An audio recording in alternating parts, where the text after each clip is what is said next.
It is my second baby. I do not know the gender of this baby. It will be a surprise at the birth. I always tell people I've had children at different phases of life. I had children very young. I had children like in my 20s, and now I'm in my 30s, and I'm kind of winding down and having my last few babies.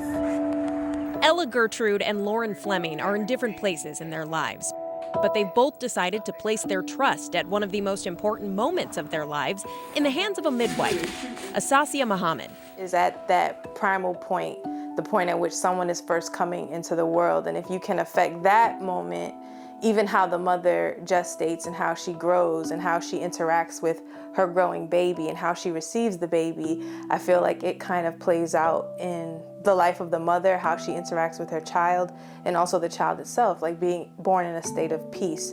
Peace can be hard to come by when you're painfully aware of the facts that Black women in the U.S. are 3 times more likely to die from a pregnancy-related cause than white women, and that most of these pregnancy-related deaths are preventable. That is 2021 and it's still going on with all the advanced technology and the knowledge that we have, that women are just dying by the handfuls just for something as simple as having a baby. I know in my 20s, I knew of at least 2 Black women personally who had lost children.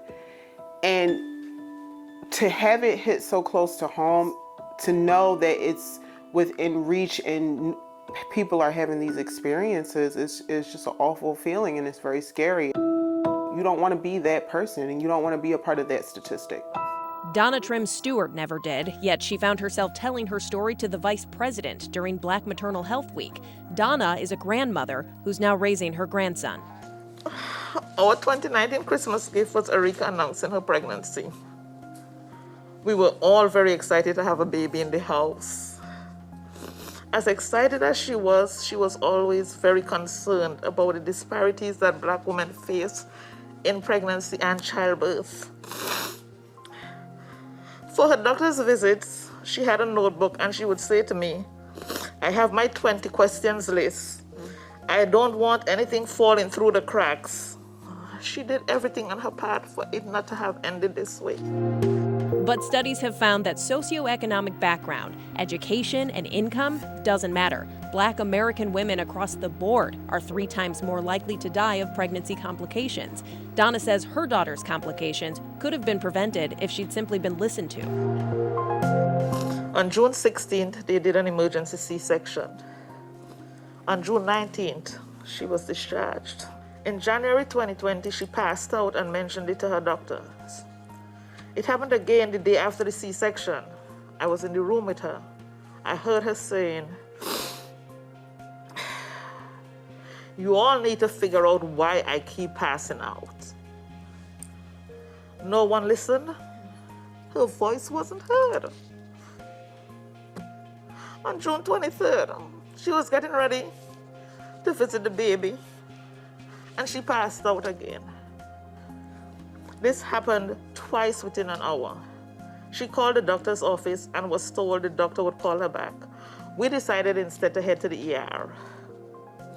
And on our way, she started having seizures in the car. We made it to the ER, and a couple of hours later, she was gone. I have so many questions. Why was she sent home 2 days after an emergency C-section given her prior medical history?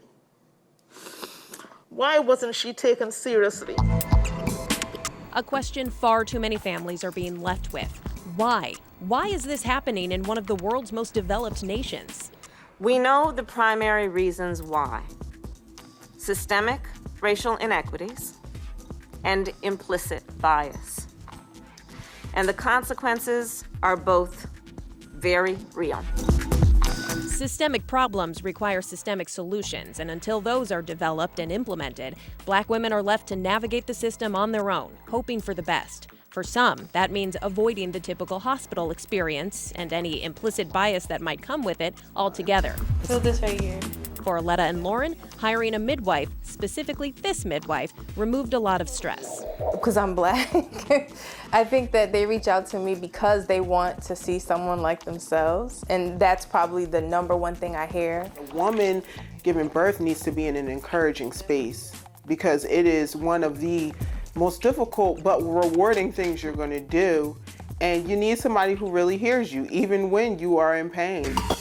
A midwife is just one option, and knowing those options is key for mothers-to-be. That even with these statistics, that there are alternatives. And it might not be midwifery care, it might just be knowing your options. It might be having a doula at the hospital. It might be knowing that you can feel comfortable asking certain questions and that you have the right to be protected. We're not always encouraged to advocate for ourselves, and sometimes when we do advocate for ourselves, we're labeled as being pushy or, unreasonable. And when it comes to your health or your child's health, that's never the case. You can never be too pushy or you can never be unreasonable because, I want to wake up the next day, I want to hug my babies and I want to see my babies grow up.